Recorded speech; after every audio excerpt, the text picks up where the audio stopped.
Controlled Chaos here. Today I want to talk to you guys about how No Man's Sky influenced Light No Fire and how Light No Fire can influence No Man's Sky. Let's get into this. So first off, there's definitely an influence from No Man's Sky to Life No Fire. And there are several examples of this in the trailer alone. Let's break this down. So first off, they show things like swimming underwater that was put into No Man's Sky a long time ago. And that's a test bed of, okay, how well can we do things like swimming underwater and interacting in an underwater environment and going between underwater to above surface and playing around with that idea. And how will it work on a big scale, such as No Man's Sky, which also Life No Fire or Light No Fire will be too. And so there's the test bed there. The second way is if you look at the being able of riding mounts in Light No Fire, whether they're flying or on ground, that got tested out first with when they did the updates to add in pets and the ability to ride animals, whether they're on the ground or in flight. They can take those exact same mechanics and they put them in Life or Light No Fire. I keep on saying Life, I don't know why. And so the next thing is when you look at the base building, when you're walking by, you can see that in Light No Fire, they're building up a building and it's piece by piece. We have that in No Man's Sky. And I'm sure that they use that system as a test bed when expanding the base building, because when they first put in base building in No Man's Sky, it was literally just rooms and hallways that you could attach to it. Then they did the update where it allowed you to place floors, walls, roofs, and things like that, and make multi-story buildings and rooms how you see fit, and buildings how you see fit. And that's another test ground that they did.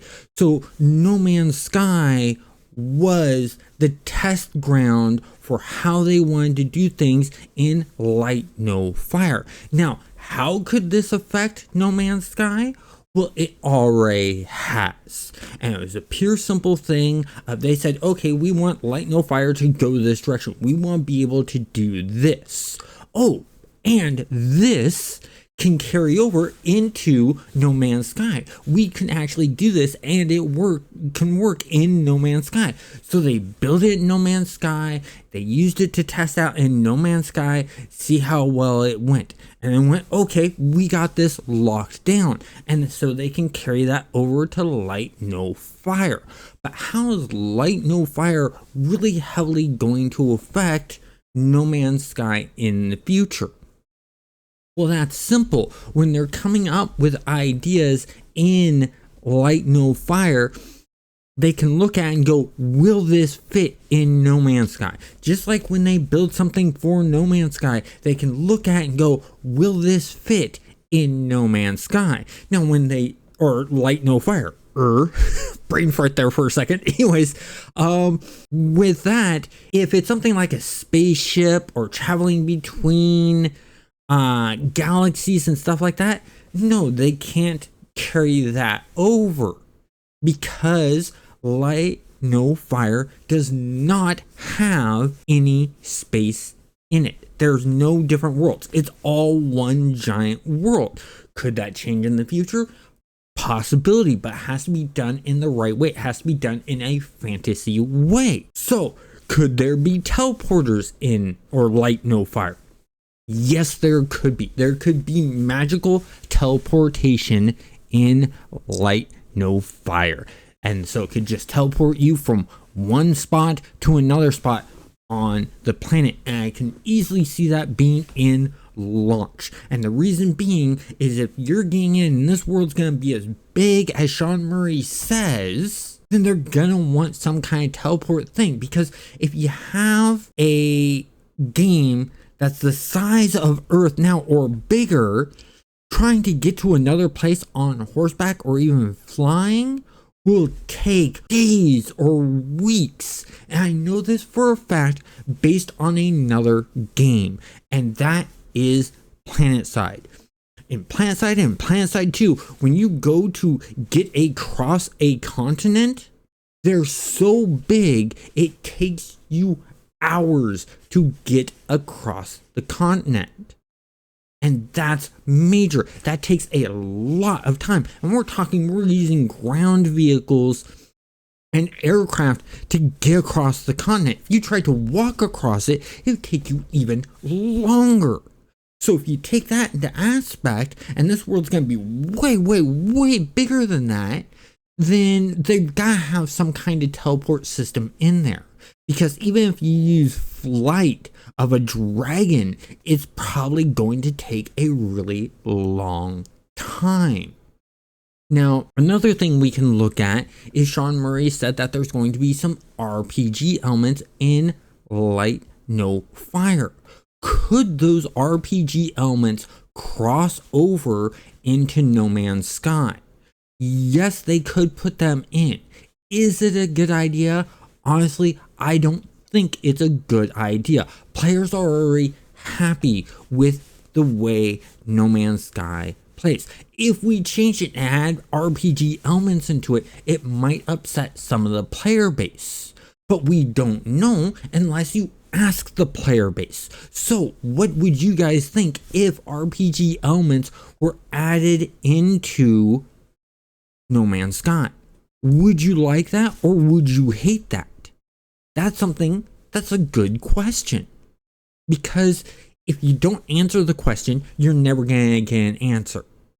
So why not answer the question? But anyways, continuing on with what we're talking about, other things that can be done is what they're doing in Light No Fire with there being rivers and giant mountains and things like that, that can carry over into No Man's Sky. And we've already seen it with some pretty huge mountains that we've had to go over in challenges and stuff like that, especially in expeditions where they say you need to find a mountain that's this unit's tall and it takes you a really long time to get up there. We're talking 15 minutes to climb using a jetpack, and jetpack gives you a pretty good boost. That's amazingly good. So it's already partially there. I'd love to see rivers put into No Man's Sky. I bet you anything they're working on that technology and how to do that in Light No Fire and then going to carry it over to No Man's Sky. Will we ever see planets as big as what they're making in Light No Fire in No Man's Sky? Probably not. Because all of those planets have already been randomly generated. It means a lot of us would lose bases. A lot of us would lose locations that we're used to on certain planets. And that could be a bad thing. That'd be a setback for the player base. And I know I would not be happy if I lost a lot of the bases I built and the familiar places I'm used to going to for certain resources or just to hang out. So I'd say that's a no there for me personally. But there's so many different ways that they can cross back and forth on what they do between Light No Fire and No Man's Sky. They can be test beds for one another, and that's a really good thing because they can try something out on one game, and if it takes off well and it seems like a good match for the other game, bring it into the other game and have more of a stable release on that game. Is it going to be as stable as on the other system or other game right away? Probably not, because there's other code in each game that's different from the games, and those bits of code could interact with what they're trying to implement. It happens all the time in game design. You can code up one thing, it runs perfectly fine, and then you code up another thing that does something completely different, and all of a sudden it's messed up something in the code or interacting with something in the code of that other thing that you built that's not even associated with that new thing you built, and it still messes things up. It's a normal thing, and trying to get those things to cooperate is a balance. It happens. But the great thing is we have a great development team at Hello Games that know how to solve problems. They have tackled things way above what's expected for a small development team of around 12 to 20 people. And I'm really proud and happy with what they've done. I'm excited with what they've done. I'm excited with what they're working on now with Light No Fire. I can't wait to get my hands on it and play around in this new world that they're designing. It looks really, really cool. So let me know what you guys think. If you liked this video, please hit that like button. And if you're not subscribed, subscribe and have a great day.